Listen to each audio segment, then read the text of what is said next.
Liz ابھی تک میرے ساتھ تھی۔ صبح اس نے مجھے اپنی مصروفیات بتا دی تھیں۔ مسلسل 3 یوم تک اسے روزانہ صبح سے شام تک میرے ساتھ رہنا تھا۔ اب اس کے جانے کا وقت تھا۔ اس نے شمعدان کی 5 شمعوں میں سے 4 بجھا دیں۔ کمرے میں ہلکی سی خوابناک روشنی باقی رہ گئی تھی۔ لز باہر جا چکی تھی۔ میں بستر پر چت لیٹ گیا اور چھت کو گھورنے لگا۔ کھو میں اتنی حرارت موجود تھی کہ سخت سردی میں بھی مجھے کمبل وغیرہ لینے کی ضرورت نہیں ہو رہی تھی۔ چند لمحے بعد میں یہ دیکھ کر دنگ رہ گیا کہ لز واپس آ رہی ہے۔ وہ شب خوابی کے لباس میں تھی۔ اس کے گھنگریالے بال شانوں پر منتشر تھے۔ وہ آہستگی سے میرے قریب سرک آئی اور بولی، آپ کا بہت بہت شکریہ مسٹر شاہ۔ کس بات پر؟ آپ نے مجھے اپنے لیے پسند کیا۔ میں فخر محسوس کر رہی ہوں۔ آپ کیا کہہ رہی ہیں؟ وہ ناز سے مسکرائی۔ آپ تردد نہ فرمائیں، مجھے زار نے سب کچھ بتا دیا ہے۔ زار؟ یہ کون ہے؟ وہی خاتون جنہوں نے رقص گاہ میں آپ کے ساتھ رقص کیا تھا۔ میں سٹ پٹا کر رہ گیا۔ میرے وہم و گمان میں بھی نہیں تھا کہ صورتحال یہ رخ اختیار کر لے گی۔ میں نے یوں ہی کنی کترانے کے لیے ایک بات کہہ دی تھی۔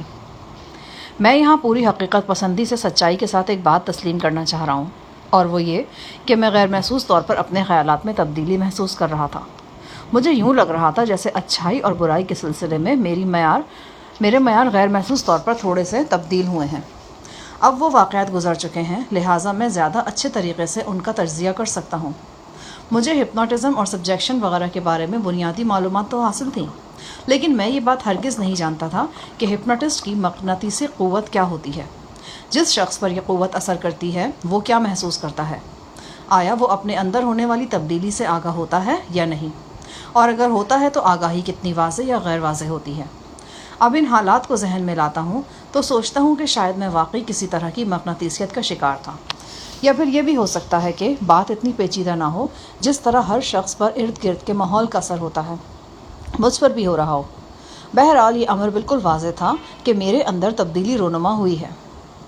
لز جس طرح میری خوابگاہ میں آن وارد ہوئی تھی اور جس طرح تشکر کا اظہار کر رہی تھی، میرے لیے یہ مشکل پیدا ہو گئی تھی۔ اس کی حسین آنکھوں میں اپنائیت کروٹیں لے رہی تھی۔ مجھ سے یہ نہ ہو سکا کہ اسے ٹکا سا جواب دے کر باہر نکال دوں۔ وہ میرے قریبی دوسرے بستر پر لیٹ گئی۔ اس کا ہر انداز توبہ شکن تھا اور ہر ادا میں دعوت تھی۔ زمین کی گہرائی میں سینکڑوں فٹ تک اترے ہوئے اس حسین غار میں، اس طلسمی ماحول میں، اس ریشمی رات میں یہ دعوت صبر آزما تھی، لیکن میرا ذہن لز نامی اس لڑکی سے لامتناہی فاصلے پر تھا۔ ایسا جب بھی کوئی لمحہ آتا، نہ جانے کیوں غزالہ خود بخود میرے خیالوں میں داخل ہو جاتی، حالانکہ اب اس کا مجھ سے کوئی تعلق نہیں تھا۔ وہ پھر بھی میرے ہر رویے کا رخ متعین کر دیتی تھی۔ وہ اپنی باہیں پھیلا دیتی اور میرے سامنے دیوار بن کر کھڑی ہو جاتی۔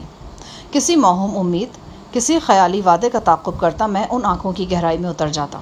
اس رات بھی ایسا ہی ہوا تھا۔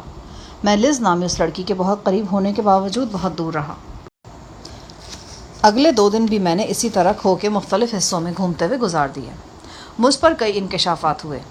یہ کھو در حقیقت ایک شاندار غار تھا جو قدرت کی صناعی اور تخلیق کا منہ بولتا ثبوت تھا۔ ایسے غار ہزارہ سال تک پانی کے زیر زمین بہاؤ سے وجود میں آتے ہیں اور شاخ در شاخ دور تک چلے جاتے ہیں۔ یہ غار بھی زمین کی اتھاہ گہرائیوں میں اترتا محسوس ہوتا تھا۔ اس کی دیواروں میں رنگین پتھر جھلملاتے تھے اور انہیں تراش خراش کر اتنا خوبصورت بنا دیا گیا تھا کہ کئی جگہ شیش محل سا گمان ہوتا تھا۔ غار کے زیادہ گہرے حصے دیکھتے ہوئے ساحل صاحب کی بات یاد آ گئی۔ انہوں نے بتایا تھا کہ فرانس میں ایک برنارڈ ریسیو نامی غار ہے جو زمین کی گہرائیوں میں قریباً 1500 میٹر تک اترا ہوا ہے۔ یقیناً یہ بھی قدرت کی کوئی ایسی ہی تخلیق تھی۔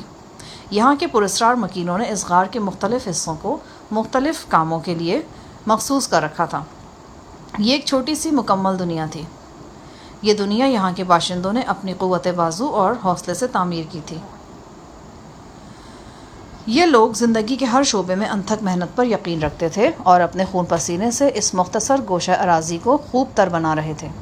اس دنیا کو دیکھ کر مجھے یوں محسوس ہو رہا تھا جیسے میں نصف سچ دیکھ رہا ہوں۔ میں نے نصف سچ کیوں کہا، اس کی وضاحت میں آگے چل کر کروں گا۔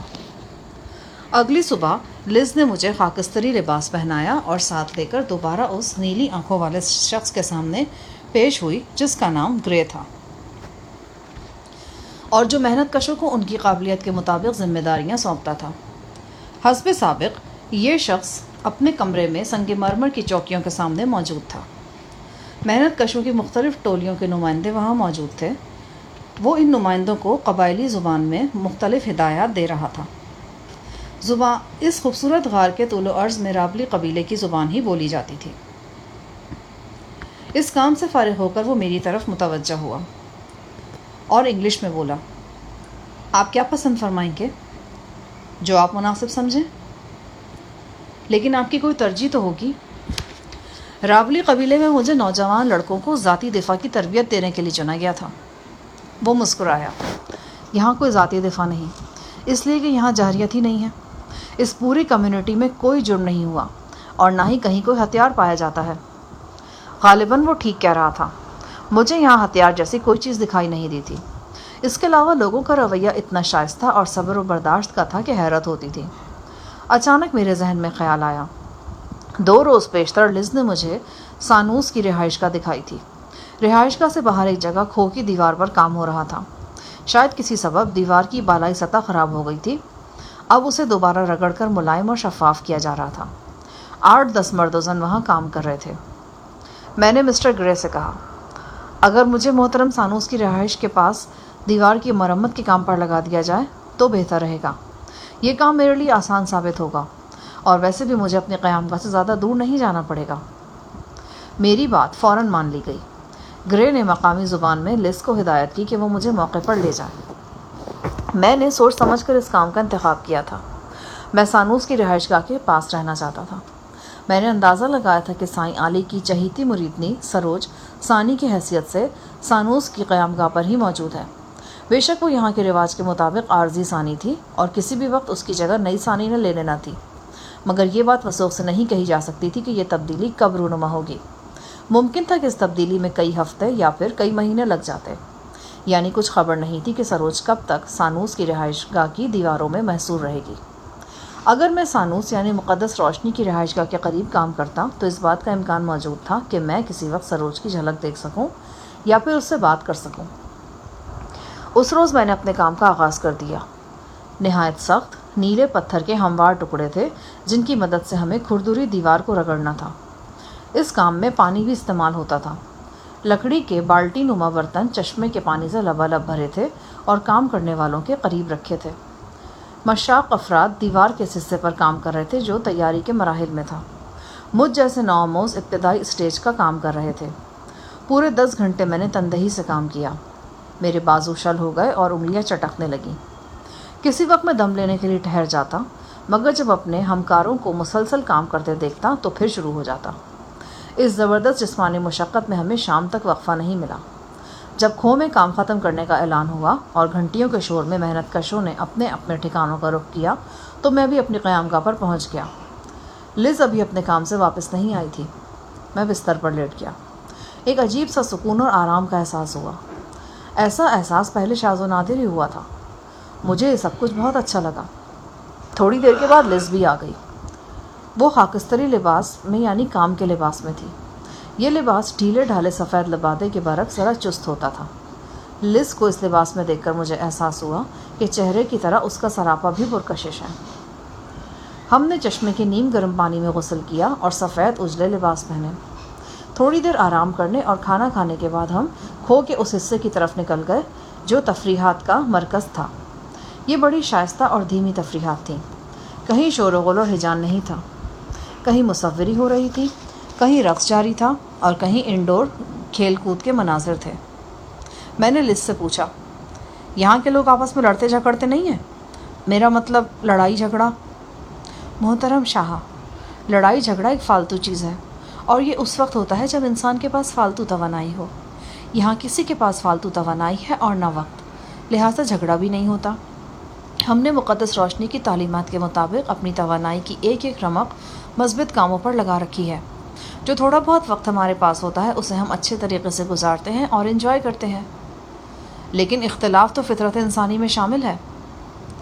انسانی فطرت نے اس حسین غار میں پہنچ کر اپنے راستے بدل لیے ہیں، مگر کسی نہ کسی حوالے سے تنازعات تو ہوتے ہی ہوں گے نا۔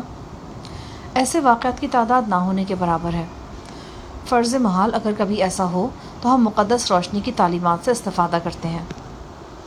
میں نے ایک جگہ نیم گرم معدنی پانی کا تالاب دیکھا۔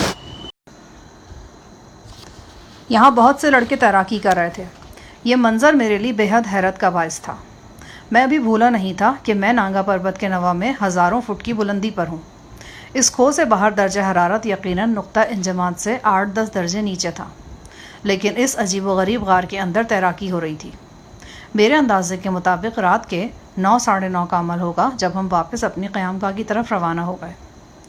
اگلے روز 15 روزہ تعطیل تھی، لہٰذا لوگ زیادہ دلچسپی سے تفریحات میں حصہ لے رہے تھے۔ ہر عمر کے مرد و زن بڑی بے تکلفی لیکن شائستگی سے بلا جھجک محبت کر رہے تھے، ایک دوسرے کی باہوں میں جھول رہے تھے، ہم آغوش ہو رہے تھے۔ اپنی قیام گاہ پر پہنچ کر میں بستر پر لیٹ گیا۔ جسم میں کہیں کہیں چبھن سی ہو رہی تھی۔ میں نے کل لز کو اس بارے میں بتایا تھا۔ اس نے کہا تھا کہ جو پانی غسل کے لیے استعمال ہوتا ہے اس میں دیگر معدنیات کے علاوہ گندھک کی ہلکی سی آمیزش بھی ہوتی ہے۔ یہ چبھن اسی وجہ سے پیدا ہوتی ہے۔ اگر 2-4 ہفتے تک روغن سے ہلکی سی مالش کی جائے تو یہ شکایت نہیں ہوتی۔ یہ خاص قسم کا روغن گندم اور ایک مقامی پودے کے بیجوں سے حاصل کیا جاتا تھا۔ حسب توقع تھوڑی دیر بعد ہی لز میرے جسم کی مالش کے لیے آن وارد ہوئی۔ فرش پر چٹائی بچھا کر میں لیٹ گیا۔ وہ اپنی ہنائی انگلیوں سے بڑی نزاکت اور محبت کے ساتھ روغن ملنے لگی۔ اس کی ہتھیلیاں ایک ایسے سیاہی چوس کی طرح تھیں جو میرے جسم سے تھکاوٹ، کھچاؤ کی سیاہی کو چوستا چلا جا رہا تھا۔ میرے منع کرنے کے باوجود وہ مسلسل اپنے کام میں مصروف رہی۔ اس کی سانسیں بے ترتیب ہو رہی تھیں اور رخسار دہکنے لگے تھے۔ اس کی جلد اتنی شفاف اور نازک تھی کہ کسی وقت گمان ہوتا کہ شریانوں میں دوڑتا ہوا خون بھی نظر آ سکتا ہے۔ بڑے توبہ شکن انداز میں وہ میرے قریب آ رہی تھی۔ اس کے ہاتھ بہکنے لگے تھے۔ پتہ نہیں کب اس نے شمعدان بجھا دیا اور کمرے میں گہری تاریکی پھیل گئی۔ میں نے خود کو 2 مرمری باہوں کے حصار میں پایا۔ ایک گداز تھا جس میں ڈوبتا چلا جا رہا تھا۔ وہ شیشے سی نازک تھی لیکن بلا تردد ہر پتھر سے ٹکرا جانا چاہتی تھی۔ اس کا چہرہ میرے بالکل قریب تھا۔ اس نے خود کو میری باہوں میں محصور کر لیا تھا اور محصور رہنا چاہتی تھی۔ وہ مجھے ایک ایسے مدہوش راستے کی طرف کھینچ رہی تھی جہاں ہوش و حواس پرزے ہو کر بکھر جاتے ہیں اور ایک تیز دھارا مزاحمت کی چٹانوں کو بہا کر لے جاتا ہے۔ جیل سے میری رہائی کے بعد نواب زادی شاہین پہلی عورت تھی جو میری زندگی میں آئی تھی، اور اب یہ دوسری عورت آنے کی بھرپور کوشش کر رہی تھی۔ جذبات کا دھارا بے حد شدید تھا، لیکن اس میں مزاحمت کی چٹانیں بھی کچھ کم وزنی نہیں تھیں، اور ان میں 2 چٹانیں تو گرا تر تھیں، غزالہ کی محبت اور شفتہ سے کیا ہوا وعدہ۔ یکا یک میں نے لز کو پیچھے دھکیل دیا۔ بڑی قطعیت لیکن شائستگی کے ساتھ میں نے اسے یہ باور کرایا کہ میں ایسی قربت کا خواہاں نہیں ہوں۔ اس پراسرار غار میں ان پراسرار لوگوں کے درمیان زندگی ایک انوکھی اور دلچسپ ڈگر پر چل نکلی تھی۔ اب میں سوچتا ہوں تو احساس ہوتا ہے کہ میں غیر محسوس طور پر ان لوگوں میں مدغم ہونا شروع ہو گیا تھا۔ مجھے اس ماحول سے انسیت سی ہوتی جا رہی تھی۔ بے شک وہ بے حد کٹھن زندگی تھی، لیکن اس میں آرام اور سکون بھی تھا۔ ایک راحت تھی جس کا تجربہ مجھے اس سے پہلے نہیں ہوا تھا۔ ایک روز مجھے لز کی زبانی پتہ چلا کہ آج شام کے بعد محترم سانوس اپنا 15 روزہ خطاب کریں گے اور مجھے بھی اس میں شرکت کرنا ہوگی۔ یہ تجربہ میرے لیے نیا اور سنسنی خیز تھا۔ دن بھر کی محنت شاقہ کے بعد ہم نے کپڑے بدل کر کھانا کھایا اور پھر تھوڑی دیر آرام کرنے کے بعد حسین و جمیل کھو کے اس حصے کی طرف روانہ ہو گئے جہاں خطاب کیا جانا تھا۔ کھو کی بیشتر جگہوں کی طرح یہ جگہ بھی اپنی مثال آپ تھی۔ بیوزی شکل میں ایک بہت کشادہ جگہ تھی۔ یہاں اسٹیڈیم کی طرز پر سیڑھیاں بنی ہوئی تھیں۔ کم و بیش 500 افراد بیک وقت ان سیڑھیوں پر چڑھ کر بیٹھ سکتے تھے۔ سامنے ایک چبوترا سا تھا۔ ایک چبوترے پر پتھر سے ایک بڑے عقاب کا مجسمہ تراشا گیا تھا۔ بعد میں اس مجسمے پر سنہری رنگ کر دیا گیا تھا۔ چبوترے کی دیوار میں ایک محرابی دروازہ بھی نظر آ رہا تھا۔ میں نے اندازہ لگایا کہ یہ دروازہ اور چبوترا وغیرہ سانوس کی رہائش گاہ کے بالکل قریب ہے۔ عین ممکن تھا کہ سانوس یعنی خوبرو پردہ نشین اپنی رہائش گاہ سے نکلتا ہو اور محرابی دروازے سے گزر کر اس چبوترے پر چلا آتا ہو۔ اس وسیع نشست گاہ کی دیواروں پر شاندار پچکاری کی گئی تھی۔ نقاشی کے ایسے شاندار نمونے تھے کہ میری نگاہ پتھرا کے رہ گئی۔ میں ایسے فنون کے بارے میں بہت زیادہ نہیں جانتا تھا، لیکن پھر بھی پورے یقین سے کہہ سکتا تھا کہ ان دیواروں کو نقاشی سے سجانے میں درجنوں فنکاروں نے برسوں صرف کیے ہوں گے۔ در و دیوار پر نہایت خوبصورتی سے کندہ کی گئی یہ تصویریں بے معنی نہیں تھیں۔ یہ وہ فلسفہ حیات تھا جو مقدس روشنی نے یہاں لاگو کر رکھا تھا۔ اس فلسفے کے دو اہم ترین عنصر جفاکشی اور جنس تھے۔ دیواروں پر نظر آنے والی تصویروں میں بھی انہی دو پہلوؤں کی عکاسی کی گئی تھی۔ نشست گاہ کے ایک حصے میں جفاکشی کے مناظر تھے، ہل چلایا جا رہا تھا، بوجھ اٹھایا جا رہا تھا، پتھر توڑے جا رہے تھے، جنگل سے لکڑیاں کاٹی جا رہی تھیں اور اسی طرح کے تمام مشقت طلب کام کیے جا رہے تھے۔ دوسرے حصے میں مرد و زن کے باہمی تعلق کو نمایاں کرنے کی تصویریں تھیں۔ بڑی بے باکی اور آزاد خیالی کا مظاہرہ کیا گیا تھا۔ کئی شبیہات سراسر نیوڈس کے زمرے میں آتی تھیں۔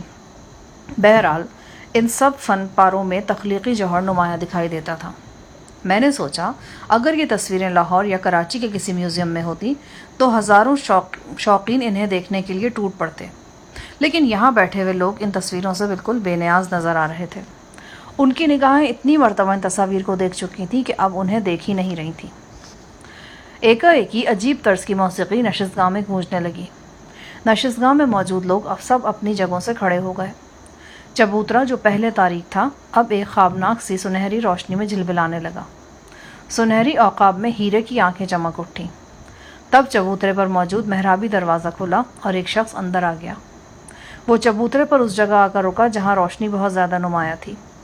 وہ سرتاپا روشنی میں نہا گیا اور ایک زرنگار نشست پر بیٹھ گیا۔ یہ وہی پردہ نشین تھا جسے میں اس سے پہلے کئی بار دیکھ چکا تھا۔ آج وہ پردے کے بغیر تھا۔ میری آنکھیں پتھرا سی گئیں۔ وہ ناقابل بیان حد تک خوبصورت تھا۔ اس کی عمر کا ٹھیک سے اندازہ نہیں لگایا جا سکتا تھا، بس یہی کہا جا سکتا تھا کہ وہ جواں سال ہے۔ یہ محاورہ میں نے کئی بار سنا تھا کہ فلاں چیز پہ نگاہ نہیں ٹکتی۔ آج میں اس محاورے کو حقیقت کے قالب میں دیکھ رہا تھا۔ وہ ایسی وجاہت تھی جسے بیان کرتے ہوئے کسی بڑے سے بڑے ماہر زبان کو بھی دانتوں پسینے آ جاتے۔ یہ وجاہت کہاں تھی؟ اس کی روشن پیشانی میں، سرخ و سفید رخساروں میں، حسین و جمیل تھوڑی میں، یا ان آنکھوں میں جہاں سمندروں کی گہرائی اور کہکشاؤں کی سی روشنی تھی؟ وہ ایک سفید براق لباس میں تھا اور اس کے سینے پر سنہری عقاب کی شبیہ تھی۔ وہ زرنگار نشست پر بیٹھ گیا تو اس نے ہاتھ کے اشارے سے دوسرے لوگوں کو بھی بیٹھنے کا حکم دیا۔ اس کی مسحور کن آواز نشست گاہ میں گونجی اور پھر گونجتی چلی گئی۔ وہ مقامی زبان میں بول رہا تھا۔ اس کے لہجے میں ایک انوکھی ملائمت اور اثر انگیزی تھی۔ کسی جادو اثر مقرر کی طرح اس کی آواز کا زیر و بم ایک زور آور دھارے کی شکل اختیار کر رہا تھا اور سامعین کو اپنے ساتھ بہائے لیے جا رہا تھا۔ اس کے الفاظ میری سمجھ میں نہیں آ رہے تھے، پھر بھی میرے دل کو تہ و بالا کر رہے تھے۔ میں اس کی پرکشش شخصیت کے سحر میں ڈوبتا چلا جا رہا تھا۔ اس کی ادائیں میرے دل میں گھر کر رہی تھیں۔ حسین و جمیل شخص نے اپنی تقریر کے آخر میں سامعین سے کوئی سوال کیا۔ اس سوال کا جواب سامعین نے ہم آہنگ ہو کر اسبات میں دیا تھا اور بار بار دیا۔ مقامی زبان میں کی جانے والی وہ تقریر کافی دیر بعد ختم ہوئی۔ آخر میں مختصر سا خطاب انگریزی میں بھی کیا گیا۔ شاید یہ ان لوگوں کے لیے تھا جو ابھی مقامی زبان پوری طرح سیکھ نہیں پائے تھے۔ اس خطاب کا خلاصہ کچھ یوں تھا: میرے جان سے عزیز دوستوں، اس بات پر یقین رکھو کہ سورج روزانہ مشرق سے نکلتا ہے، اور اس بات پر بھی یقین رکھو کہ ہم زندگی میں جو بھی تکلیف اٹھاتے ہیں اس کا صلہ راحت کی شکل میں ہمیں ملتا ہے۔ جب ہمارے اندر یہ عقیدہ پختہ ہو جائے گا تو ہم بڑی سے بڑی مصیبت اور تکلیف کا سامنا خندہ پیشانی سے کریں گے۔ ہم اپنی طرف بڑھنے والی ہر تکلیف کی پیشانی پر بوسہ دیں گے اور اسے آنے والی راحت کا پیامبر سمجھیں گے۔ یہی زندگی کا جوہر ہے، یہی ہماری تقدیروں کی حقیقت ہے۔ ہاں میرے دوستوں، تقدیر ہمارے ظرف کے سوا اور کچھ نہیں، وہ ظرف جو ہمیں تکلیفیں سہنے کا حوصلہ بخشتا ہے۔ آؤ میرے ساتھیوں، ہم آنکھیں بند کر کے خود کو زندگی کی تلخیوں اور سختیوں کے سامنے سینہ سپر کر دیں۔ آؤ ہم سچی خوشیوں کے حصول کے لیے کڑی مشقتوں اور جفاؤں کے سمندر میں کود پڑیں۔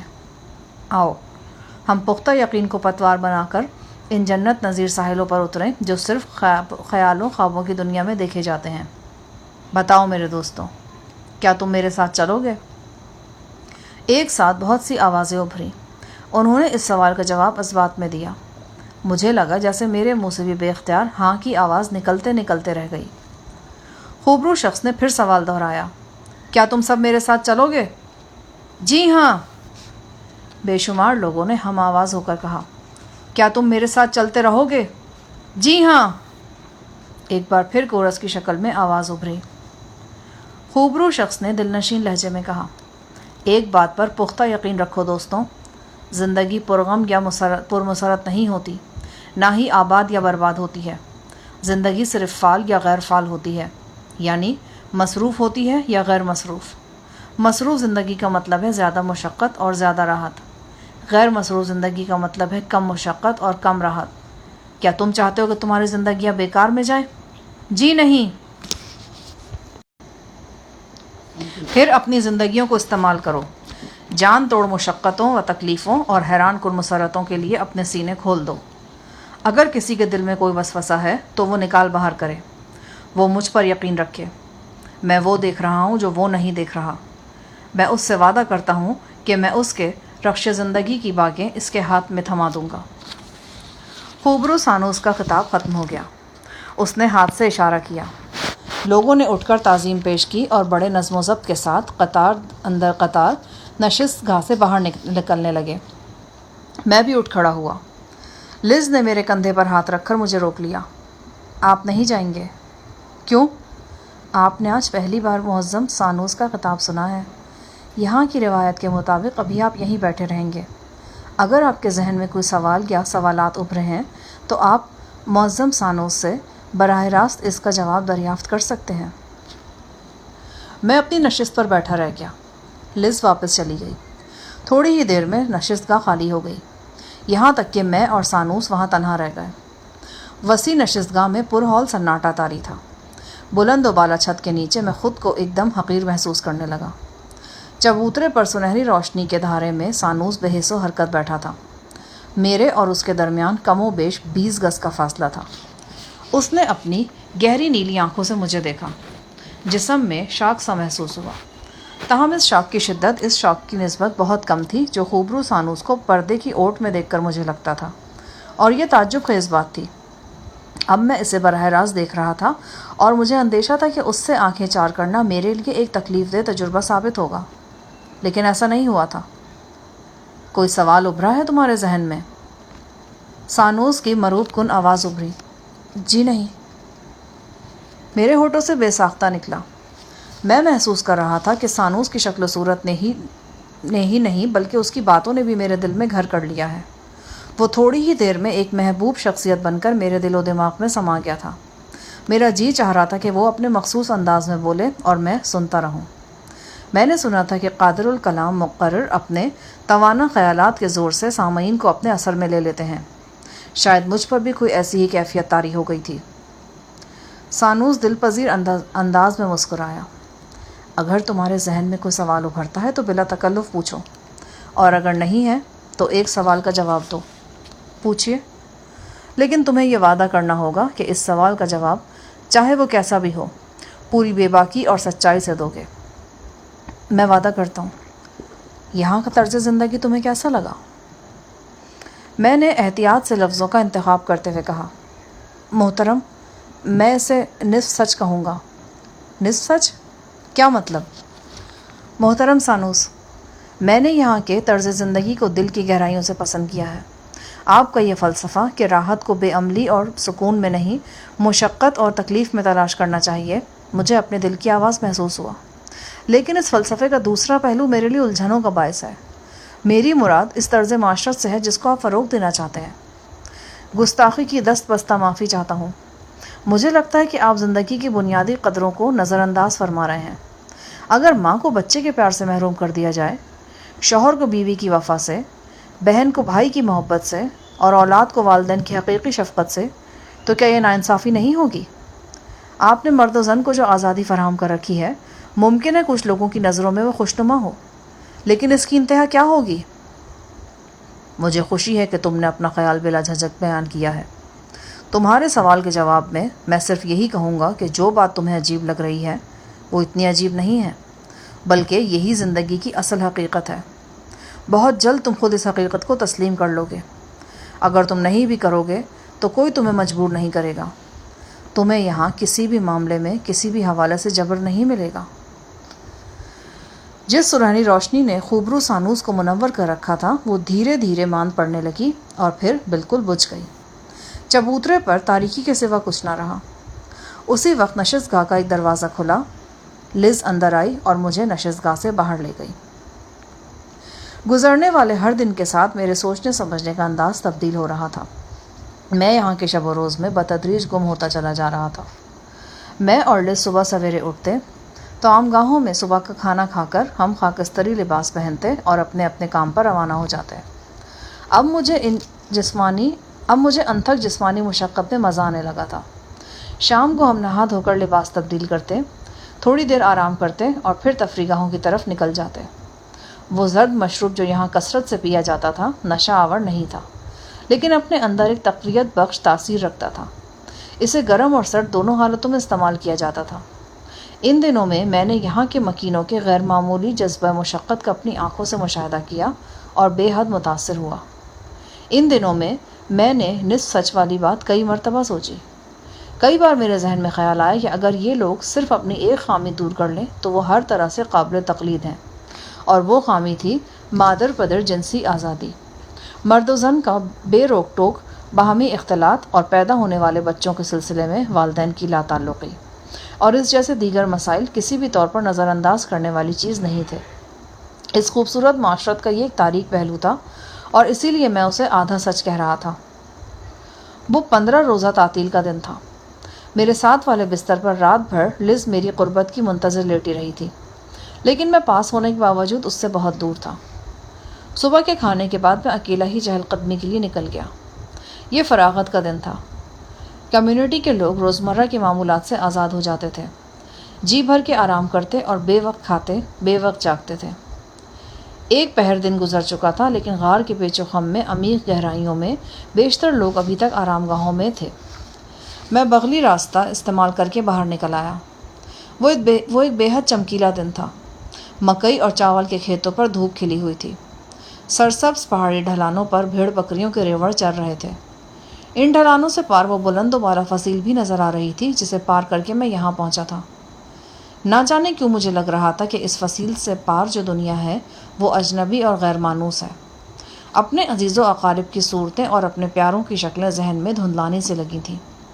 دل کی حالت عجیب سی ہو رہی تھی۔ آبشار کے پانی سے جو آبی راستہ بن گیا تھا، میں اس کے کنارے پر بیٹھ گیا۔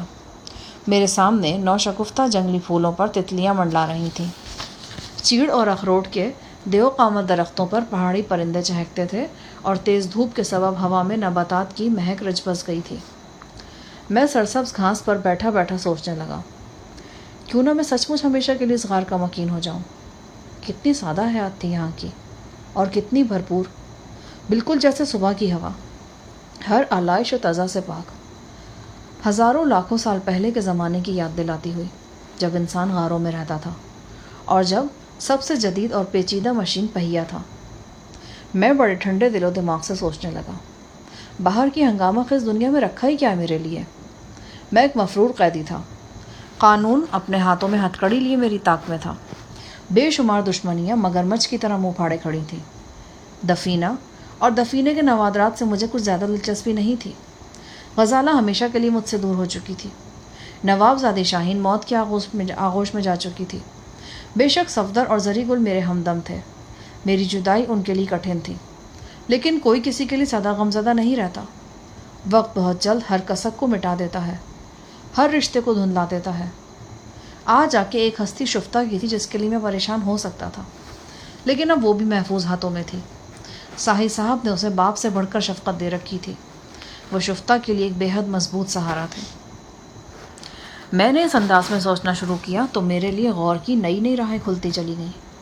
میں نے بڑے معروضی انداز میں اپنے دل کی گہرائی میں جھانکا، اور مجھے اندازہ ہوا کہ میں نے یہاں کی انوکھی زندگی کو پسند کیا ہے۔ بے شک مجھے کئی معاملوں میں اختلافات تھے، لیکن یہ اختلافات ایسے نہیں تھے کہ ان کے ساتھ گزارا نہ کیا جا سکے، اور سوچا جاتا تو یہاں کی معاشرتی آزادی کچھ ایسی انوکھی بات بھی نہیں تھی۔ مغربی معاشروں میں بھی تو یہی سب کچھ ہو رہا تھا۔ بچے والدین سے جدا تھے، خاندانی بندھن ٹوٹ رہے تھے، ازدواجی رشتے فرسودہ قرار دیے جا رہے تھے، پارسائی اور نیک چلنی کے تصورات یکسر تبدیل ہو رہے تھے۔ ایک دم میرا ذہن جیسے مختلف ڈگر پر سوچنے لگا۔ کوئی انجانی سی قوت میرے دل و دماغ پر اثر کر رہی تھی۔ میرے جی میں آئی کہ آنکھیں بند کر کے یہاں کے ماحول میں مدغم ہو جاؤں، خود کو اس سماجی دھارے کے سپرد کر دوں جو بے پناہ قوت سے مجھے دھکیل رہا ہے۔ میں کیوں زندہ رہ کر بھی زندگی سے دور رہوں؟ میری نگاہوں میں ان نوخیز دوشیزاؤں کے بدن جگمگانے لگے جو ہر وقت میرے ارد گرد منڈلاتی تھیں، وہ آرام دہ خوابگاہیں جہاں ریشمی راتیں سرسراتی تھیں، وہ مہکتی تاریکیاں جن میں سرگوشیاں گونجتی تھیں، اور لز، توبہ شکن انگڑائیاں لینے والی لز جو میرے پاس رہ کر بھی مجھ سے بہت دور تھی۔ مجھے لگا جیسے میرے اندر کا جہانی استاد ٹوٹ پھوٹ رہا ہے، اس کے اندر سے ایک نیا شخص برآمد ہونا چاہ رہا ہے۔ میں نے خود کو پشت کے بل سبز گھاس پر گرا دیا۔ نیلے جاویدانی آسمان پر چمکتا ہوا سورج میرے سر پر تھا۔ ایک سنسناہٹ سی میرے رگوں پے میں دوڑنے لگی۔ کہیں یہ ہپنوٹزم تو نہیں ہے؟ میرے ذہن سے یہ خوفناک سوال ابھرا۔ نہیں، ایسا کچھ نہیں ہے، ذہن نے خود ہی جواب دیا۔ میں کسی کے زیر اثر نہیں ہوں، میں پورے ہوش و حواس میں ہوں، اور جو کچھ سوچ رہا ہوں خود سوچ رہا ہوں۔ اچانک مجھے اپنے عقب میں ہلکی سی آہٹ سنائی دی۔ میں نے چونک کر دیکھا۔ لز میرے سرہانے کھڑی تھی۔ تعطیل کے سبب وہ آج دیر تک سوئی تھی۔ اس کا روپ بہت نکھرا ہوا تھا۔ وہ سفید لبادے میں تھی، بالوں میں سفید جنگلی پھول تھے، ہاتھوں میں سفید گجرے تھے۔ چیڑ کے درختوں میں کھڑی وہ کوئی غیر مرئی مخلوقی دکھائی دے رہی تھی۔ ہنسی تو گھنٹیاں سی بج اٹھیں۔ آپ کو مبارک ہو۔ کس بات کی؟ میں آپ کے لیے معظم سانوس کا ایک پیغام لائی ہوں۔ کیسا پیغام؟ میرے خیال میں آپ کی زندگی کا سب سے خوشکن پیغام۔ میں سمجھا نہیں۔ ایسے حالات پیدا ہو رہے ہیں کہ آپ کی زندگی کی سب سے بڑی تمنا پوری ہو سکتی ہے۔ آپ نے اپنی زندگی میں کسی لڑکی سے محبت کی تھی؟ یکا یک میرے تصور میں غزالہ کی صورت ابھر آئی۔ میں نے خالی خالی لہجے میں کہا، لز، آپ بات کو معمہ نہ بنائیں، پلیز بتائیں کیا معاملہ ہے؟ معظم سانوس آپ کی خوشی کے لیے ایک ایسی دوشیزہ کو یہاں بلانے والے ہیں جس کو آپ بہت اچھی طرح جانتے ہیں۔ وہ آپ کی محبت ہے۔ میرا دماغ بھگ سے اڑ گیا۔ یہ فطری بات تھی کہ میرے ذہن میں صرف اور صرف غزالہ کا تصور آ رہا تھا۔ 3.5 ماہ پہلے میں اپنے کٹھن سفر پر گلگت سے روانہ ہوا تھا تو غزالہ اپنے شوہر نامدار کے ساتھ گلگت میں ہی تھی۔ میں نے اپنے اندر کے زلزلے پر قابو پاتے ہوئے پوچھا، کیا نام ہے اس لڑکی کا؟ مجھے نام نہیں معلوم، صرف اتنا پتا ہے کہ وہ لڑکی کچھ دیگر لوگوں کے ساتھ ان پہاڑوں میں موجود ہے۔ ان لوگوں میں لڑکی کا شوہر بھی شامل ہے جو کوئی عرب باشندہ ہے۔ یہ لوگ بے خبر ہیں کہ وہ اپنی حدود سے کتنی دور آ چکے ہیں۔ وہ سردار رابل کی دسترس میں ہے اور معظم سانوس کے ایک اشارے پر سردار رابل انہیں یہاں پہنچا سکتا ہے۔ میرے ذہن میں آندھیاں سی چل رہی تھیں۔ لز کی آواز جیسے کہیں بہت دور سے میرے کانوں میں گونج رہی تھی۔ کہیں میں کوئی خواب تو نہیں دیکھ رہا؟ میں تو کسی اور ہی دنیا میں کھویا ہوا تھا۔ یہ غزالہ درمیان میں اچانک کہاں سے ٹپک پڑی؟ چند سیکنڈز کے اندر میرے ذہن نے بے شمار امکانات پر غور کیا۔ یکا یک ایک روح فرسا خیال میرے ذہن میں آیا۔ میں نے لرزہ آواز میں پوچھا کہ کیا آپ یہ کہنا چاہ رہی ہیں کہ اس لڑکی کو بھی ہمارے کمیونٹی میں شامل کیا جائے گا؟ جی ہاں۔ اس کا طریقہ کیا ہوگا؟ وہی جو ہمیشہ سے رائج ہے۔ پہلے وہ لڑکی اپنے ہمراہیوں کے ساتھ مقدس روشنی کے دیدار کے لیے لائی جائے گی۔ معظم سانوس اس پر نظر فرمائیں گے اور وہ ثانی بنے گی۔ ایک مقرر عرصے تک وہ معظم سانوس کی خدمت میں رہے گی۔ پھر وہ ایک عام فرد کی حیثیت سے ہم میں شامل ہو جائے گی۔ وہ اپنے ساتھی کے لیے کسی کو بھی منتخب کرنے کے لیے آزاد ہوگی۔ اگر آپ اس سے محبت کرتے ہیں اور وہ بھی آپ کو چاہتی ہے تو پھر یہاں آپ کے ملاپ میں کوئی رکاوٹ نہیں ہوگی۔ میرے کانوں میں لز کی آواز نے پگھلا ہوا سیسا انڈیل دیا تھا۔ اس حسین غار کے حوالے سے کچھ دیر پہلے میرے ذہن میں جو بھٹکی ہوئی سوچیں آئی تھیں وہ ریزہ ریزہ ہو کر بکھر گئی تھیں۔ دوشیزاؤں کے بلوری جسم، ریشمی خوابگاہیں، زرد مشروب کی سرائیاں، سب کچھ چکنا چور ہو گیا تھا۔ میرے پردے تصور پر صرف ایک ہی آتشی منظر ٹھہرا ہوا تھا۔ میں غزالہ کو سانوس کی خوابگاہ میں دیکھ رہا تھا۔ وہ ایک مجبور محض کی حیثیت سے اس کے سامنے تھی۔ اس کی مقناطیسیت میں جکڑی ہوئی تھی، اس کے ہاتھوں میں کھلونا بنی ہوئی تھی۔ وہ ہر رات اس سے کھیل رہا تھا۔ میرا تن بدن سلگ اٹھا۔ میں غزالہ کے لیے ایسی بے بسی کا تصور بھی نہیں کر سکتا تھا۔ میں سوچ بھی نہیں سکتا تھا کہ وہ اپنے رشتے ناتوں سے ہمیشہ کے لیے جدا کر دی جائے گی، ایک ایسی دنیا میں پہنچا دی جائے گی جہاں وہ تمام عمر نیم خواب دیدہ حالت میں رہے گی اور اپنی زندگی کو ایک نئے سانچے میں ڈھلا ہوا پائے گی۔ لز کی یہ اطلاع ایک ایسے برقی جھٹکے کی طرح تھی جس نے میرے سوئے ہوئے ذہن کو بیدار کر دیا۔ ایک پردہ سا آنکھوں کے سامنے سے اٹھ گیا اور دھندلاتے ہوئے مناظر واضح تر ہو گئے تھے۔ مجھے لگا جیسے میں کئی دنوں سے ایک خوفناک دھند میں سے نکلنے کی کوشش کر رہا تھا۔ آج اچانک میں اس دھند کو چیر کر نکل آیا ہوں۔ لز تو اطلاع دے کر چلی گئی، لیکن میں وہیں آبجو کے کنارے بیٹھا رہا۔ میرے ذہن میں تہلکہ مچا ہوا تھا۔ مجھے اپنے خیالات پر ندامت ہونے لگی جو کچھ دیر پہلے میرے ذہن میں آئے تھے۔ میں نے کیوں سوچا تھا ان رنگینیوں میں گم ہو جانے کا؟ میں جس چیز کو برا سمجھ رہا تھا اسے اپنانے کا سوچ ہی کیوں رہا تھا؟ کیا میں قبول کر سکتا تھا کہ غزالہ ایسی زندگی گزارے، شفتہ ایسی زندگی گزارے؟ انہیں یہ بھی معلوم نہ ہو کہ ان کے اصل بچے کون سے ہیں، ان کا کوئی شریک سفر ہو اور نہ غمخوار، وہ انسانیت سے دور اور حیوانیت سے قریب ہوتی چلی جائیں، جیسے کوئی شخص بے پناہ قوت ارادی کے ساتھ نیند سے بیدار ہو جاتا ہے۔ میں نے بھی اپنے ذہن کو اس ماحول کے سحر سے آزاد کر لیا۔ سر کو زور سے جھٹک کر میں اپنی جگہ سے کھڑا ہو گیا۔ اس جنت نظیر غار میں آنے کے بعد پہلی بار میرے دل میں خواہش پیدا ہوئی کہ میں یہاں سے واپس چلا جاؤں۔ اس کے ساتھ ہی سانوس کے بارے میں بھی مجھے اپنے خیالات یکسر بدلے ہوئے محسوس ہوئے۔ وہ خدا نہیں تھا، انسان تھا، اور انسان خطا کا پتلا ہے۔ سانوس بھی خطا کر رہا تھا۔ وہ محنت کی عظمت پر حیران کن حد تک یقین رکھتا تھا اور یہ بہت اچھی بات تھی، مگر وہ یہاں ایک ایسی معاشرت کو پروان چڑھا رہا تھا جو کسی طور بھی قابل ستائش نہیں تھی، کم از کم میرے جیسے شخص کے لیے تو نہیں تھی۔ میں بیٹھا رہا اور سوچتا رہا۔ ایک اندیشہ دیو کی طرح میرے سامنے منہ پھاڑے کھڑا تھا۔ اگر واقعی وہی ہو جاتا جس کی اطلاع مجھے لز نے دی تھی تو کیا ہوتا؟ اگر غزالہ، شیخ عاصم اور ان کے مبینہ ساتھی مقدس روشنی کے دیدار کے لیے یہاں پہنچ جاتے تو پھر سب کچھ ہاتھ سے نکل جانا تھا۔ اگر مجھے کچھ کرنا تھا تو ان کی آمد سے پہلے کرنا تھا۔ جب کچھ کرنے کا خیال میرے ذہن میں آیا تو میں اپنے ذہن میں یہ بات بٹھانے کی کوشش کرنے لگا کہ سانوس کوئی غیر مرئی مخلوق نہیں ہے، بلکہ میرے جیسے گوشت پوست کا ایک انسان ہے۔ اسے چھوا جا سکتا ہے، دیکھا جا سکتا ہے، مین ٹو مین اس سے بات کی جا سکتی ہے۔ ممکن ہے اس میں ہپنوٹائز کی صلاحیتیں موجود ہوں، لیکن یہ کوئی انوکھی یا انہونی بات نہیں۔ وہ رات کا پہلا پہر تھا۔ ہر سو خاموشی تھی۔ میرے ساتھ والے دودیا بستر پر لز محو خواب تھی۔ شمعدان کی نہایت مدھم روشنی کمرے کے ماحول کو پراسرار بنا رہی تھی۔ میں نے اپنے تکیے کے نیچے سے گوشت کاٹنے والی وہ لمبی چھری نکالی جو میں نے آج دوپہر مطبق سے اڑائی تھی اور اپنے سفید لبادے میں چھپا کر یہاں لے آیا تھا۔ اب میں نے پھر یہ چھری لبادے میں چھپائی اور دبے قدموں خوابگاہ سے نکل آیا۔ میرے پاؤں میں نرم چمڑے کے وہی جوتے تھے جو فرش پہ آواز پیدا نہیں کرتے تھے۔ میں محتاط قدموں سے کھو کے اس حصے کی طرف روانہ ہو گیا جہاں سانوس کی قیام گاہ تھی۔ حسین و جمیل غار میں معدنیات کی قلمیں فانوسوں کی روشنی میں جگمگا رہی تھیں۔ رنگ برنگے شفاف پتھر آئینے کی طرح چمک رہے تھے۔ مکینوں کی طرح کھو بھی سوئی ہوئی محسوس ہوتی تھی۔ یہاں پر پہرے دار یا محافظ وغیرہ کا تصور ہی نہیں تھا۔ یہاں تک کہ سانوس کی رہائش گاہ پر بھی پہرے دار قسم کی کوئی چیز نظر نہیں آتی تھی۔ میں مختلف راستوں سے گزر کر اس چوبی پھاٹک تک پہنچ گیا جو سانوس کی رہائش گاہ کی حدود کو ظاہر کرتا تھا۔ پھاٹک پر سنہری عقاب کی شبیبی کندہ تھی۔ میں نے دائیں بائیں دیکھنے کے بعد پھاٹک کو دھکیلا۔ وہ اندر سے بند تھا۔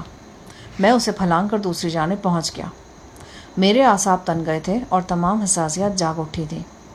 لبادے کے نیچے تیز دھار چھری پر میری گرفت مضبوط ہو چکی تھی۔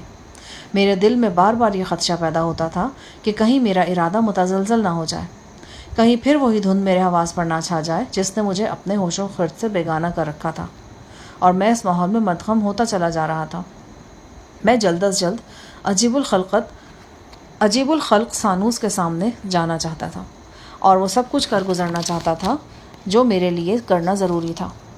میں تہیہ کر چکا تھا کہ وہ سب کچھ کبھی نہیں ہونے دوں گا جس کا اندیشہ لز کی اطلاع نے میرے ذہن میں جگایا تھا۔ غزالہ یا اس کا شوہر کسی بھی حالت میں یہاں نہیں پہنچیں گے۔ اگر ان کی مبینہ آمد روکنے کے لیے مجھے سانوس نامی اس شخص کو قتل بھی کرنا پڑا تو میں کر گزروں گا۔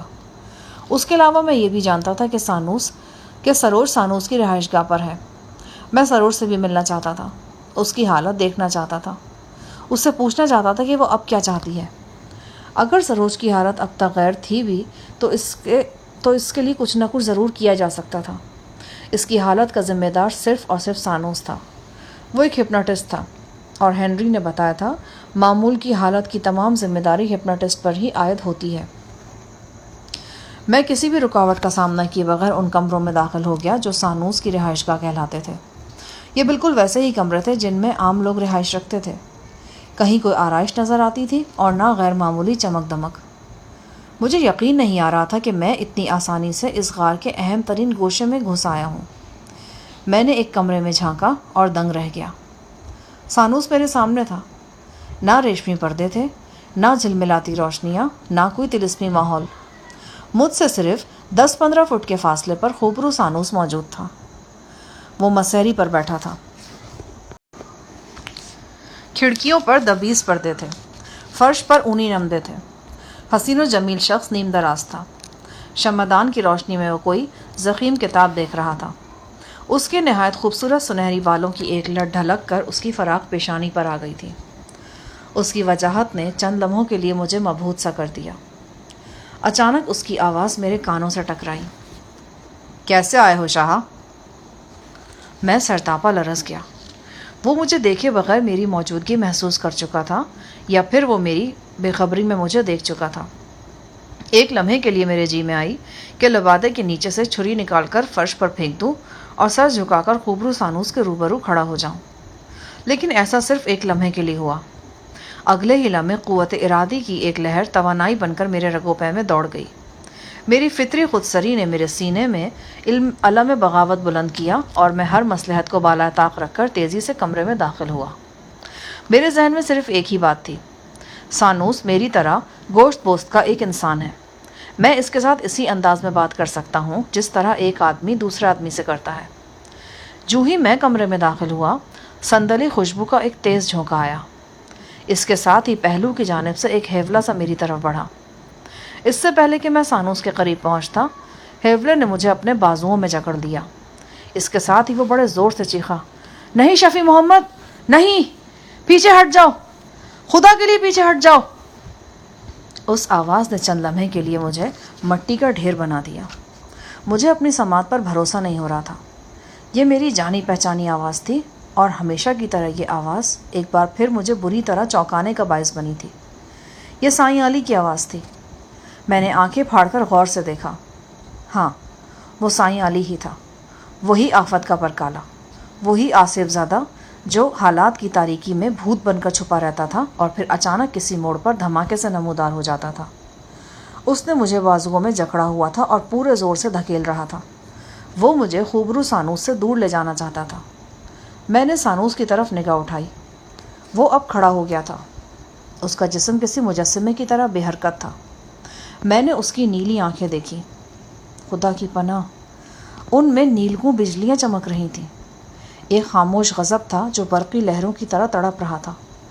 سائیں علی نے مجھے دھکیل کر دیوار سے لگا دیا اور پھر گھگیا کر سانوس سے مخاطب ہوا، اسے معاف کر دو سانوس، یہ انجان ہے، یہ تمہاری طاقت سے بے خبر ہے، اس نے جو کچھ کیا بے خبری میں کیا، یہ تمہارے رحم کا حقدار ہے۔ میں حیرت سے کبھی سائیں علی کی طرف اور کبھی خوبرو سانوس کی طرف دیکھتا تھا۔ سائیں علی کی یہاں موجودگی بے حد حیرتناک تھی۔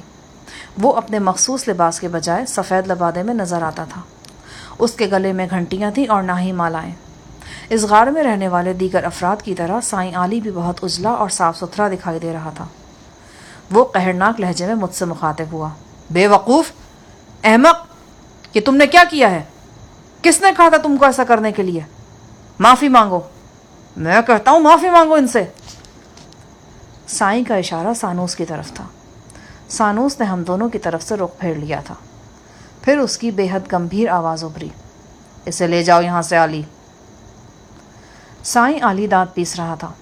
وہ مجھے دھکیلتا ہوا کمرے سے باہر لے آیا۔ ساتھ ساتھ وہ غرا بھی رہا تھا، بہت برا کیا تم نے شفیع محمد، بہت برا کیا۔ میں نے ابھی کچھ کیا ہی کہاں ہے؟ ہاں، کرنے کا ارادہ ضرور رکھتا ہوں، میں نے بلا جھجک جواب دیا۔ سائیں نے میرے ہونٹوں پر ہاتھ رکھ دیا۔ تجھے خدا کا واسطہ خاموش رہے، کچھ مت بول، تجھے کچھ خبر نہیں کہ تو کیا کہہ رہا ہے۔ سائیں علی پر ہیجان کسی کیفیت طاری تھی۔ اس کی آنکھیں حلقوں سے باہر اگلی پڑ رہی تھیں۔ وہ مجھے کمرے میں لے آیا اور نشست پر دھکیل کر بولا، بیٹھ جاؤ یہاں، خبردار جو اٹھنے کی کوشش کی میں ابھی آ رہا ہوں. کہاں جا رہے ہو؟ سانوس کے پاس. دیکھو سائی علی، جو غلط ہے وہ غلط ہے. میں نے اپنی جگہ سے کھڑے ہوتے ہوئے کہا. چاہے وہ سانوس نے کیا ہو یا اس سے بھی بڑے کسی شعبدے باز نے، میں نے جو فیصلہ کر لیا اسے پیچھے ہٹنے والا میں اب نہیں ہوں. سانوس سے کہہ دو کہ وہ سروج کو آزاد کر دے اور ہمیں یہاں سے بحفاظت واپس نکالنے کی ذمہ داری قبول کرے. تو بکواس بند نہیں کر سکتا؟ سروج کی تم سے زیادہ فکر مجھے ہونی چاہیے، اور مجھے ہے بھی، لیکن تم نہیں جانتے وہ اب ہمارے لیے بیکار ہے. کسی کام کی نہیں ہے وہ. اب وہ ہمیشہ کے لیے یہاں کی ہو چکی ہے. اگر ہم اپنی خیریت چاہتے ہیں تو ہمیں اس کا خیال ذہن سے نکالنا ہوگا. سائیں علی، یہ بات تمہارے نزدیک درست ہو سکتی ہے، میرے نزدیک نہیں. مجھے کسی کا ڈر نہیں ہے. میں حق بات ہر حال میں کہوں گا. سانوس جو کھیل اس عشرت کدے میں کھیل رہا ہے وہ ہر لحاظ سے قابل مذمت ہے. سائیں علی نے مجھے کھا جانے والی نظروں سے گھورا اور پھر دھیمے لہجے میں غرایا. اچھا، تو بک بک بند رکھ، میں بھی آتا ہوں. وہ تیز قدموں سے باہر نکل گیا اور جاتے جاتے دروازہ بند کر گیا. تھوڑی ہی دیر میں مجھے اس کے بولنے کی مدھم آواز سنائی دینے لگی. یقیناً وہ اسی کمرے میں تھا جہاں کچھ دیر پہلے سانوس سے ہماری ملاقات ہوئی تھی. میں نے دروازے سے کان لگائے اور سننے کی کوشش کرنے لگا. سائیں علی ٹوٹی پھوٹی انگلش جانتا تھا اور اسی زبان میں سانوس سے بات کر رہا تھا. سائیں علی کا لہجہ التجائیہ تھا. میں الفاظ نہیں سن پا رہا تھا، لیکن یہ بات اچھی طرح سمجھ میں آ رہی تھی کہ وہ سانوس کا غضب ٹھنڈا کرنے کی کوشش کر رہا ہے. کسی ممکنہ سزا سے مجھے بچانے کے لیے وہ سانوس کو مختلف یقین دہانیاں کرا رہا تھا. یکا میں چونک گیا. میری نگاہ کھڑکی سے باہر ایک نسوانی حوالے پر پڑی. یہ ایک جوان لڑکی تھی. وہ بسنتی لباس میں تھی اور دھیمے قدموں سے کھڑکی کے سامنے سے گزری تھی. میں سیکنڈ کے 10ویں حصے میں پہچان گیا. وہ سروج تھی. وہ اپنے ارد گرد سے بالکل لاتعلق دکھائی دے رہی تھی. میرے اعصاب ایک دم تن گئے. میں اپنی جگہ سے کھڑا ہو گیا. میرا ذہن پوری طرح جاگ رہا تھا اور میرے خیال میں یہ بیداری اس وقت شروع ہوئی تھی جب آج صبح لز کی زبانی مجھے سانوس کے ارادوں کا علم ہوا تھا. غزالہ کا نام میرے لیے ایک ایسا الیکٹرک شاک ثابت ہوا جس نے میری بے حسی اور غنودگی کو جڑ سے اکھاڑ پھینکا تھا. میں نے ہر اندیشے کو بالائے طاق رکھا اور دروازے کی طرف بڑھا. دروازہ باہر سے بند نہیں تھا. میں نے اسے دھکیلا تو وہ کھل گیا. میں تیزی سے سروج کی طرف بڑھا. سروج! میں نے قریب پہنچ کر اسے پکارا. اس نے گھوم کر مجھے دیکھا. ہاں، وہ سروج ہی تھی، لیکن اس کی آنکھیں اپنے اندر بیگانگی کا سمندر لیے ہوئے تھیں. وہ مجھے دیکھ رہی تھی مگر لگتا تھا کہ خلا میں دیکھ رہی ہو. میں نے بلا جھجک اس کے شانوں پر ہاتھ رکھ دیے اور تھوڑا سا جھنجھوڑ کر بولا. سروج، میں ہوں شاہ جہان. مجھے پہچانا تم نے؟ چھوڑ دو. وہ کسمسا کر آہستہ سے بولی. سروج، ہوش میں آؤ. وہ مچل گئی. بڑی لاتعلقی سے اس نے میرا ہاتھ اپنے شانے سے ہٹانے کی کوشش کی. نہیں سروج، میں تمہیں نہیں جانے دوں گا. تم بتاؤ، تم مجھے پہچان رہی ہو یا نہیں؟ اس نے بڑی بے بسی سے میری طرف دیکھا. اس کی آنکھوں سے کچھ بھی اندازہ لگانا مشکل تھا. ان میں پہلے جیسی بیگانگی تو نہیں تھی، لیکن شناسائی بھی نہیں تھی. سروج، میرے ساتھ آؤ. میں تم سے کچھ باتیں کرنا چاہتا ہوں. سائیں علی بھی وہیں ہیں. آؤ میرے ساتھ. میں نے اسے کمرے کی طرف لے جانا چاہا. ایک دم اس کا جسم تختے کی طرح اکڑ گیا. اس نے خود کو مجھ سے جدا کرنا چاہا. جب ناکامی ہوئی تو اس نے چیخنے کے لیے منہ کھولا. پلک جھپکتے میں میرے ذہن نے فیصلہ کیا. میرے ہاتھ سروج کی گردن سے قریب تر تھے. اس سے پہلے کہ اس کا منہ پوری طرح کھلتا اور وہ چیختی، میں نے اس کی گردن کے مخصوص حصے پر انگوٹھے سے دباؤ ڈالا. یہ بڑا جچا تلا دباؤ تھا. سروج کے منہ سے ہلکی سی کرا نکلی اور وہ میرے بازوؤں میں جھول گئی. کھو کا وہ حصہ قریباً خالی تھا. ویسے بھی یہ نصف شب کا وقت تھا، مگر یہ صورتحال تادیر برقرار نہیں رہ سکتی تھی. کسی بھی وقت کوئی بھی شخص موقع پر نظر آ سکتا تھا. میں نے بے ہوش سروج کو بازوؤں میں اٹھایا اور کمرے میں لے آیا. سائیں اب تک واپس نہیں آیا تھا. میں نے سروج کو کمرے میں موجود مسحری کے نیچے گھسیڑ دیا. شمعدان کا رخ ایسا تھا کہ مسحری کے نیچے بالکل تاریکی تھی، اور جب تک کوئی خصوصی طور پر مسحری کے نیچے جھانکنے کی کوشش نہ کرتا سروج دکھائی نہیں دے سکتی تھی. چند لمحے بعد سائیں علی کے قدموں کی چاپ سنائی دی اور وہ اندر آ گیا. اسے کچھ معلوم نہیں ہوا تھا کہ اس کی غیر حاضری میں یہاں کیا واقعہ رونما ہوا ہے. سائیں کے چہرے پر ہیجانی کیفیت برقرار تھی. وہ جلدی آنکھوں سے مجھے گھور رہا تھا۔ میں نے پہلی بار سائیں کو غور سے دیکھا۔ وہ پہلے سے کافی دبلا نظر آ رہا تھا، چہرہ زرد تھا اور خشک ہونٹوں پر پپڑیاں سی جمی ہوئی تھیں۔ وہ ایک گہری سانس لے کر میرے سامنے نشست پر بیٹھ گیا۔ کمرے میں آتے ہی اس نے دروازہ اندر سے بند کر لیا تھا۔ یہ کمرہ در حقیقت سانوس کی رہائش گاہ کا ہی ایک حصہ تھا۔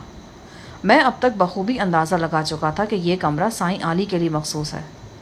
سائیں کے استعمال میں رہنے والی اکثر چیزیں مثلاً عصا، مالا، کھڑاوے وغیرہ یہاں نظر آ رہی تھیں۔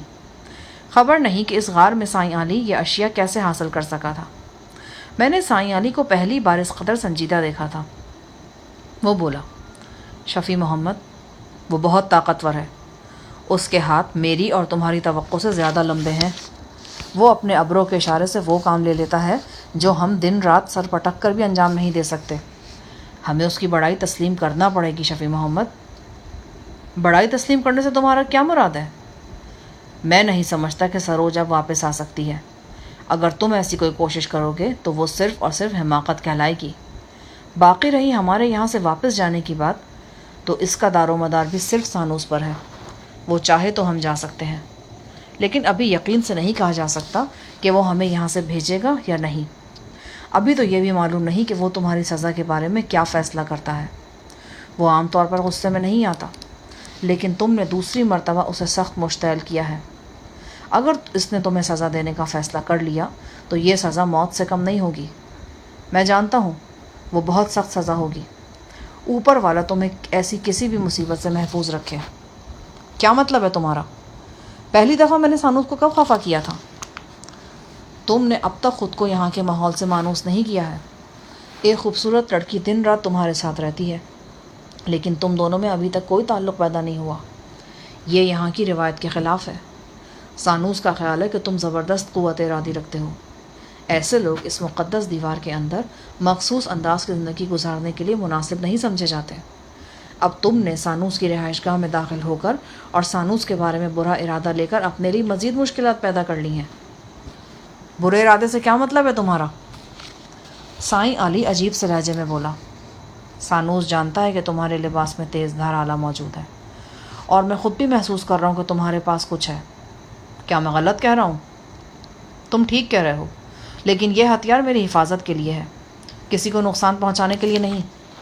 تم غلط کہہ رہے ہو۔ اس کمیونٹی میں کسی کو کسی سے کوئی خطرہ نہیں۔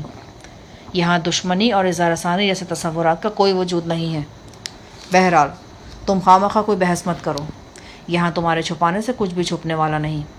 سانوس سب کچھ جانتا ہے، شاید وہ یہ بھی جانتا ہے جو تم نہیں جانتے۔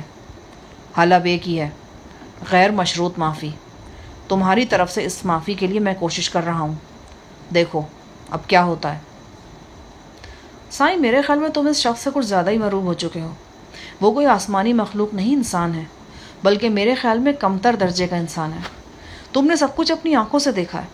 وہ اپنی شعبدے بازی کو اپنی عیاشیوں کے لیے استعمال کر رہا ہے۔ رابلی قبیلے کی خوبرو لڑکیاں اس کی دلہن بنا کر یہاں بھیجی جاتی ہیں، وہ اس کی حوث کا ایندھن بنتی ہیں، اور پھر اس کمیونٹی کے عام لوگوں میں شامل ہو کر ایک غیر اخلاقی و غیر فطری زندگی گزارنے پر مجبور ہو جاتی ہیں۔ نائلہ اور سروج کے اغوا کے بعد اب ہمیں کس ثبوت کی ضرورت باقی رہ جاتی ہے؟ اگر اب بھی تمہاری تسلی نہیں ہوئی اور تمہیں مزید ثبوت چاہیے تو تھوڑا سا انتظار اور کر لو۔ میرے خیال میں چند روز تک غزالہ بھی کسی جنون کا شکار ہو کر اس غار میں پہنچ جائے گی۔ شفیع محمد، تم بلا سوچے سمجھے بول رہے ہو۔ سائیں علی کا رہا، تمہیں سانوس کے بارے میں کچھ بھی معلوم نہیں ہے۔ شاید تمہیں میری بات پر یقین نہ آئے، لیکن یہ حقیقت ہے کہ سانوس کی زندگی میں آج تک کوئی عورت نہیں آئی۔ وہ عورت سے اتنا ہی دور ہے جتنا مشرق سے مغرب۔ یہاں پہنچنے والی عورتیں سانوس کے ساتھ رہتی ضرور ہیں، لیکن وہ اکثر ان کی شکل تک نہیں دیکھتا۔ اور جس کو تم شعبدہ بازی کہہ رہے ہو، وہ بھی شعبدہ بازی نہیں ہے، وہ ایک جیتی جاگتی توانائی ہے، ایک کشش ہے جسے دیکھا جا سکتا ہے، محسوس کیا جا سکتا ہے۔ میں سکتے کی حالت میں سائیں علی کی باتیں سن رہا تھا۔ یہ تم کیا بات کر رہے ہو سائیں؟ میں یہ بات کیسے مان لوں کہ سانوس عورت سے دور ہے؟ وہ نوخیز دلہنیں، وہ بناؤ سنگھار، وہ شب عروسی، وہ گرم چشمے کا روایتی غسل، وہ سب کیا ہے؟ وہ سب فریب نظر ہے، ایک روایت کے تانے بانے ہیں، سائیں نے پورے وثوق سے کہا۔ اچانک میرے ساتھ ساتھ سائیں بھی چونک گیا۔ کمرے کے دروازے پر تیز دستک ہوئی تھی۔ سائیں نے آگے بڑھ کر دروازہ کھولا۔ ایک مقامی شخص نظر آیا۔ اس نے سائیں کے ساتھ کھسر پھسر کی، پھر وہ دونوں باہر چلے گئے۔ چند لمحے کے بعد سائیں واپس آیا۔ اس کا چہرہ ایک بار پھر شدید ترین ہیجان کی زد میں تھا۔ وہ پھنکار کر بولا، شفیع محمد، یہ لوگ کیا کہہ رہے ہیں؟ کیا کہہ رہے ہیں؟ یہ کہہ رہے ہیں کہ تم سروج کو یہاں لائے ہو۔ میرے جواب دینے سے پہلے سائیں نے شمعدان اٹھایا اور اس کی لو میں مسہری کے نیچے جھانکا۔ وہاں سروج بے ہوشی کی حالت میں موجود تھی۔ سائیں کا چہرہ تاریک ہو گیا۔ وہ دانت پیس کر بولا، یہ کیا کر دیا تو نے احمق؟ اوہ میرے خدا، یہ کیا ہو رہا ہے؟ مجھے لگا کہ سائیں جلالی حالت میں مجھ پر جھپٹ پڑے گا اور مجھے جھنجھوڑنے بھنبوڑنے کی کوشش کرے گا، لیکن اسی وقت باہر سے کچھ افراد کے بولنے کی آوازیں آئیں اور یوں محسوس ہوا کہ وہ لوگ تیزی سے ہماری طرف بڑھ رہے ہیں۔ سائیں علی کی کیفیت عجیب سی ہو رہی تھی۔ آنکھیں انگاروں کی طرح دہک رہی تھیں۔ اس کی نگاہ تیزی سے کمرے میں چکرائی اور اپنے عصا نما ڈنڈے پر جا کر ٹھہر گئی۔ اس نے عصا اٹھایا اور دروازے کی طرف آ گیا۔ دروازہ اب زور زور سے کھٹکھٹایا جا رہا تھا۔ سائیں علی نے گھوم کر میری طرف دیکھا۔ اس کا لہجہ ناقابل فراموش تھا۔ میں سب سنبھال لوں گا شفیع محمد، تو اس معاملے میں نہیں آئے گا، بالکل نہیں آئے گا۔ پھر اس نے ہاتھ بڑھا کر دروازے کی کنڈی گرا دی۔ باہر سے یکدم زور زور سے بولنے کی آوازیں آنے لگیں۔ شاید کسی نے سائیں کو دھکیلا بھی تھا۔ بولنے والے قبائلی زبان میں بول رہے تھے۔ وہ بھرا مار کر اندر گھسانا چاہتے تھے، لیکن سائیں علی چٹان کی طرح ان کے راستے میں کھڑا تھا۔ اور پھر ایک دم صورتحال بگڑ گئی۔ سائیں علی کو دھکیلنے کی کوشش کی گئی۔ سائیں کے حلق سے ایک نعرہ مستانہ بلند ہوا۔ میں نے اس کے عصا کو حرکت میں آتے دیکھا۔ وہ برق کی سی تیزی تھی، ایک دیوانہ سا انداز تھا۔ سائیں آنے والوں پر پل پڑا۔ ان لوگوں کے ہاتھ خالی تھے۔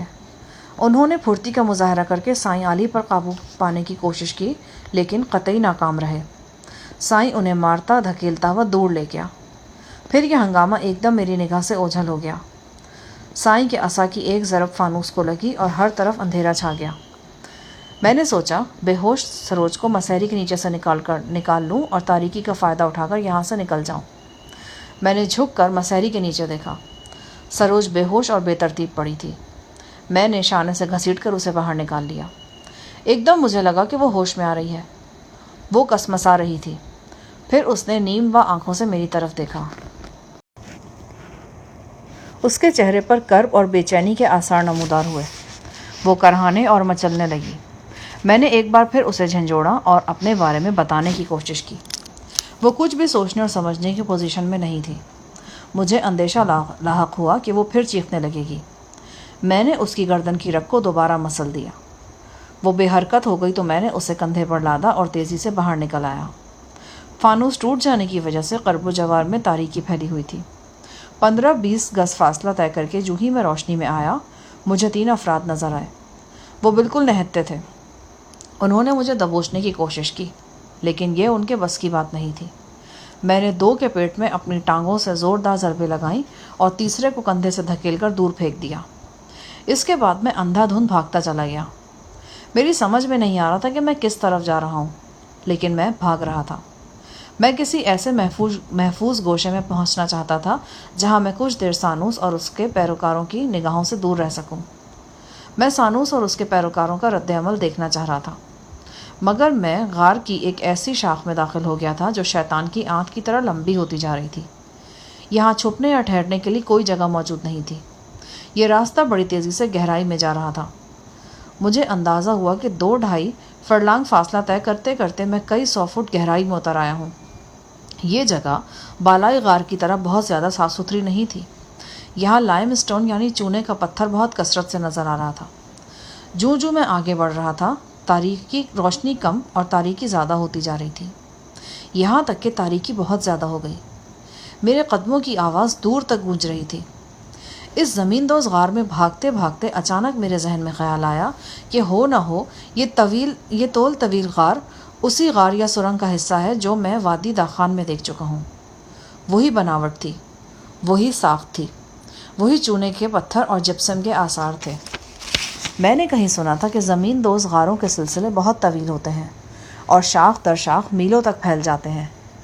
یہ وادی داخان یہاں سے 35-40 میل کے فاصلے پر تھی اور یہ بہت زیادہ فاصلہ نہیں تھا۔ میری معلومات کے مطابق سوئٹزرلینڈ کے پہاڑوں میں پائے جانے والے ہولوک نامی غار کی شاخوں کی لمبائی قریباً 150 کلومیٹر تھی۔ اس لحاظ سے دیکھا جاتا تو یہ بات قرین قیاس تھی کہ مقدس دیوار کے اندر واقع یہ کھو اور داخان کی سرنگ در حقیقت ایک ہی بڑے غار کے 2 حصے ہیں، ایک عظیم الشان غار جو ان پہاڑوں میں میلوں تک پھیلاؤ رکھتا ہو۔ اچانک نیم تاریکی میں میرا پاؤں پھسلا اور میں پانی میں گرا۔ سروج بدستور میرے کندھے پر تھی۔ میں اٹھا تو کمر تک پانی میں ڈوبا ہوا تھا۔ غار کے اس حصے میں خاصی سردی تھی، لیکن جس پانی میں ہم گرے تھے وہ نیم گرم تھا، کم از کم سرد نہیں تھا۔ غالباً یہ اسی گرم چشمے کی کوئی رو تھی جو اس غار میں بہتا تھا، یا پھر یہاں پانی کی ایک چھوٹی سی جھیل کی شکل اختیار کر گیا تھا۔ تھوڑی سی کوشش کے بعد میں نے اس رو کی دوسری جانب پہنچنے میں کامیاب ہو گیا۔ میرے ساتھ ساتھ سروج بھی مکمل طور پر بھیگ چکی تھی۔ کھو یا غار کے اس حصے میں سرد ہوا بھی موجود تھی۔ یوں محسوس ہوتا تھا کہ یہ تیز ہوا کسی بڑے روزن یا سوراخ سے زمین کی گہرائیوں میں داخل ہو رہی ہے اور کسی دوسرے روزن یا سوراخ سے باہر نکل رہی ہے۔ اس ہوا کی آمد و رفت کے سبب ایک گونجدار سی آواز بھی پیدا ہو رہی تھی۔ ایک جگہ مجھے تھوڑی سی روشنی دکھائی دی۔ آگے بڑھ کر دیکھا تو یہ ایک بڑی چٹان تھی۔ اس چٹان کی آڑ میں ایک چھوٹی سی پناہ گاہ بن گئی تھی۔ یہاں ہوا کا گزر موجود نہیں تھا۔ ایک جگہ تھوڑے سے ادبوجھے انگارے موجود تھے جو روشنی میں مجھے دکھائی دے رہی تھی، ان انگاروں ہی کی تھی۔ انگاروں کے قریبی اخروٹ کے چھلکے اور چند تازہ پھلوں کی گٹھلیاں موجود تھیں۔ ایک ہموار جگہ پر خشک گھاس پھوس بچھا کر عارضی سا بستر بنایا گیا تھا۔ میں نے دھیان سے دیکھا تو اندازہ ہوا کہ اس الگ تھلگ مقام کو کسی رومانی جوڑے نے پکنک پوائنٹ کے طور پر استعمال کیا تھا، اور یہ واقعہ غالباً رات کے پہلے پہر کا تھا۔ کچھ محبت بھرے لمحات یہاں گزارنے کے بعد اور گرم چشمے کے پانی سے غسل فرمانے کے بعد وہ لوگ یہاں سے کہیں چلے گئے تھے۔ میں نے سروج کو گھاس پھوس کے بستر پہ لٹا دیا۔ خشک لکڑیاں قریبی موجود تھیں۔ میں نے ان کی مدد سے انگاروں کو آگ میں تبدیل کیا۔ یہ جگہ بالکل سنسان اور عام راستے سے ہٹ کر تھی۔ ہتھیار کے طور پر چھری ابھی تک میرے پاس موجود تھی۔ میں جانتا تھا کہ اس کھو میں آتشی ہتھیاروں کا وجود نہیں ہے۔ اس لحاظ سے دیکھا جاتا تو میرے پاس موجود چھری کی اہمیت 7mm رائفل سے کم نہیں تھی۔ قریباً آدھے گھنٹے تک میں اپنے ارد گرد سے محتاط رہا۔ میری سماعت کسی بھی آہٹ کو سننے کے لیے تیار تھی، لیکن کوئی آہٹ میرے کانوں تک نہیں پہنچی۔ میں کچھ نہیں جانتا تھا کہ سانوس کی رہائش گاہ پر کیا ہوا ہے۔ سائیں عالی بڑی شدت سے سانوس کے پیروکاروں پر حملہ ہوا تھا اور اس کے بعد ہر طرف تاریکی چھا گئی تھی۔